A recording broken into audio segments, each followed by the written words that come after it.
The general election is still a month away, but for some residents the voting has already begun, as on Sunday over 100 members of the Jakarta Urban Poor Network cast their ballots to select legislative candidates hoping to win their support.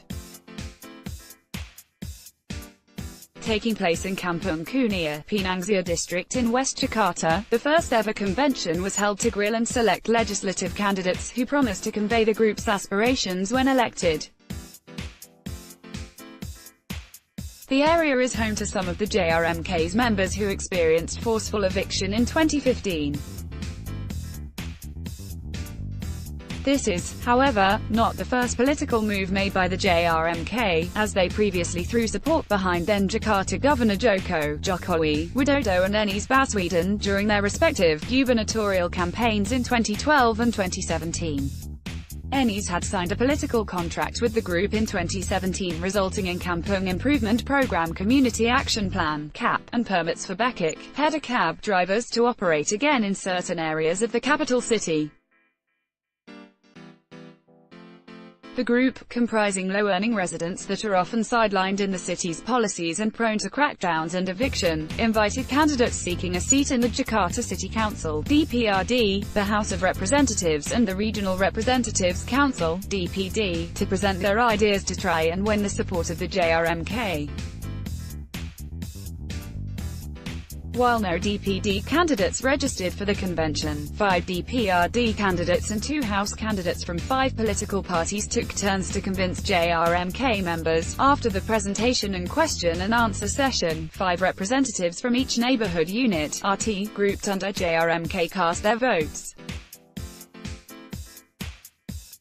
With members spread across 16 of the city's kampungs, mostly in the northern and western part of the capital, JRMK coordinator Eny Rochayati said the JRMK could give 2,500 votes for each selected DPRD candidate and over 10,000 votes for each House candidate.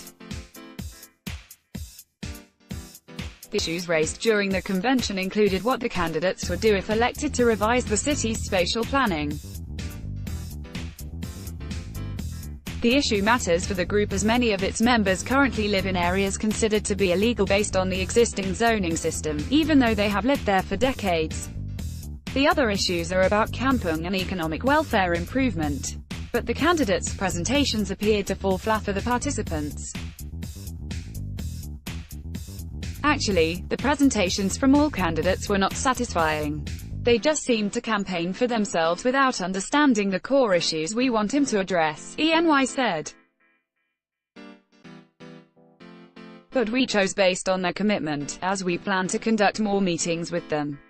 One candidate from each Dapil electoral district, who won the most votes, got the support of the JRMK and signed a political contract. The candidates running for seats in the House are Arsayad and current lawmaker Saraswati Sarah Jojo Adikusumo of Gerindra, who are both from Dapil 3, which covers North Jakarta, West Jakarta and Thousand Islands Regency. Arsayad earned more votes than Sarah, who is the niece of Gerindra chairman and presidential candidate Prabowo Subianto.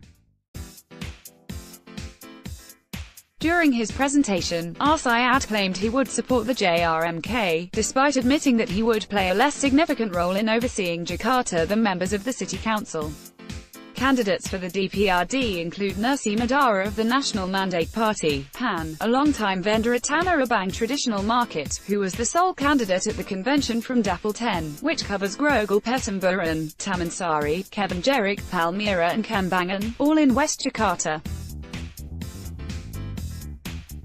She beat the non-existent competition after promising that she would help small-scale vendors grow their business and give them access to sell in traditional markets. Meanwhile, there were 4 DPRD candidates battling in Dapil 3, which covers Penjaringan, Pademangan and Tanjung Priok in North Jakarta. Melati Permata Jalita from PAN garnered the most support, leaving behind Heriandi Lim of the National Awakening Party, PKB, Anggoro Yudo Mahendra of the Democratic Party and Dharmarat Mada of the Berkarya Party. On the sidelines of the event, Melati said she attended the convention as it was a challenge for her to woo voters instead of the regular political visits to meet residents. She acknowledged that by supporting the poor, she might lose votes from middle-class people, who supported tough eviction policies. She brushed off the concerns, saying that standing up for the poor was her intention.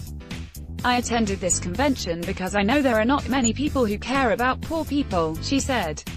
Two DPRD candidates from DAPL 9 actually registered for the convention, but realizing that only a few JRMK members reside in the district, the group decided to leave it out.